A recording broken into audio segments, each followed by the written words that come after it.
Nabi Khidir ketika duduk di atas tumpukan jerami yang telah kering, maka jerami tersebut akan menjadi hijau kembali, sebagaimana yang diriwayatkan Imam Bukhari.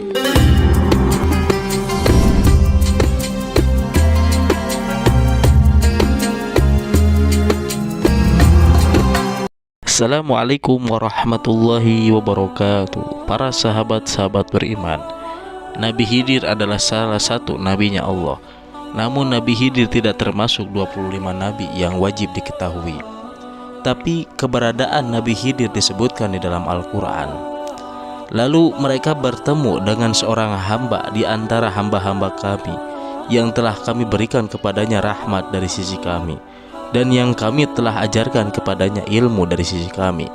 Quran Surat Al-Kahfi ayat 65. Menurut mufassir, yang dimaksud rahmat ini adalah Nabi Khidir.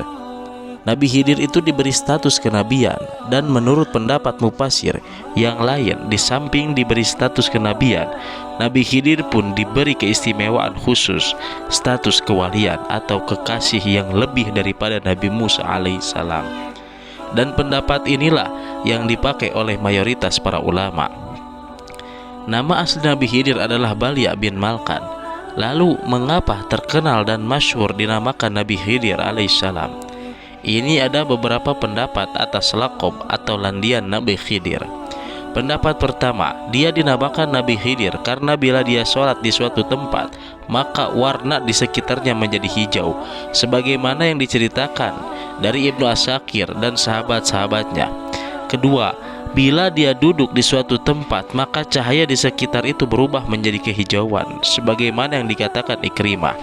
Pendapat ketiga, bila dia duduk di atas tumpukan jerami yang telah kering, maka jerami tersebut akan menjadi hijau kembali, sebagaimana yang diriwayatkan Imam Bukhari.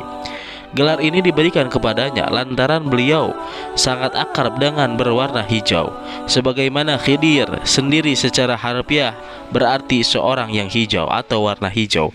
Dimanapun beliau pernah duduk atau menginjak kaki selalu tumbuh rumput hijau dan tanahnya menjadi subur. Lalu apakah Nabi Khidir masih hidup sampai sekarang? Menurut Syekh Hamid Ahmad At-Thahir Al-Basuni, asumsi mengenai Nabi Khidir masih hidup sudah banyak dibantah dalam firman-firman Allah Subhanahu wa taala.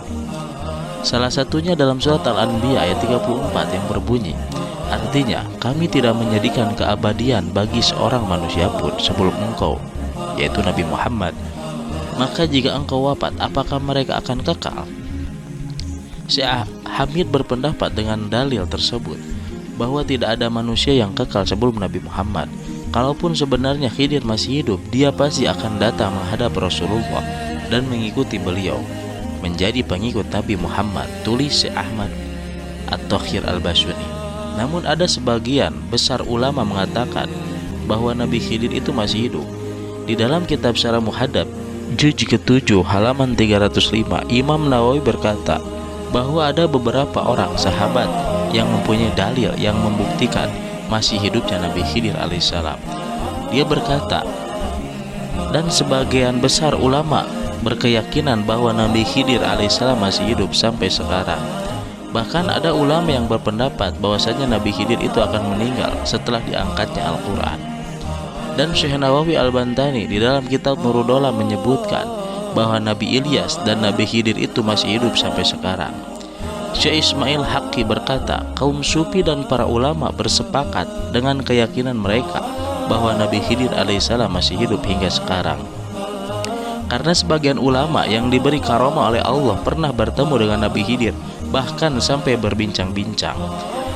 Di dalam kitab Al-Asrar Rabbaniyah wal Fuyudatur Rahmaniyah karya Syekh Ahmad Syawi Al-Maliki telah berkata guru dari guru-guru kami Syed Mustafa Al-Bakri di dalam kitab tafsirnya bahwa sesungguhnya Nabi Khidir dan Nabi Ilyas hidup kekal sampai hari kiamat. Ketika siang hari Nabi Khidir berkeliling di sekitar lautan sambil memberi petunjuk kepada orang-orang yang tersesat di lautan. Sedangkan Nabi Ilyas berkeliling di sekitar gunung sambil memberi petunjuk kepada orang-orang yang tersesat di gunung. Inilah kebiasaan mereka di waktu siang hari. Sedangkan di waktu malam hari mereka berkumpul di bukit Ya'juj wal Ma'juj dan mereka menjaganya. Dan telah diriwayatkan oleh Ibnu Asakir bahwa sesungguhnya Nabi Khidir dan Nabi Ilyas itu berpuasa di Baitul Muqaddas atau Masjid Al-Aqsa Palestina, dan mereka melakukan ibadah haji pada tiap-tiap tahun di Masjidil Haram. Mereka meminum air Zam-Zam dengan sekali tegukan yang akan mencukupkan mereka. Dan diriwayatkan dari Ibnu Abbas radhiyallahu an bahwa Nabi Khidir dan Nabi Ilyas berjumpa pada tiap tahun di Mina, Saudi Arabia. Mereka saling mencukur rambutnya secara bergantian. Kemudian mereka berpisah dengan mengucapkan doa, Bismillahi masya Allah la quwata illa billah, masya Allah kullu ni'mati minallah, masya Allah khairu kulluhu biyadihillah, masya Allah la yashrifu su'a illallah. Maka barang siapa mengucapkan kalimat-kalimat ini pada waktu pagi dan sore hari, niscaya ia akan aman dari tenggelam, kebakaran, pencurian, syaitan, sultan, ular, dan kalajengki. Inilah doa yang selalu diucapkan oleh kedua Nabi Allah, Nabi Khidir dan Nabi Ilyas ketika mereka akan berpisah. Itulah para sahabat-sahabat beriman, kisah daripada Nabi Khidir alaihissalam. Semoga kisah ini bisa bermanfaat untuk kita semua. Wallahu a'lam bishawab.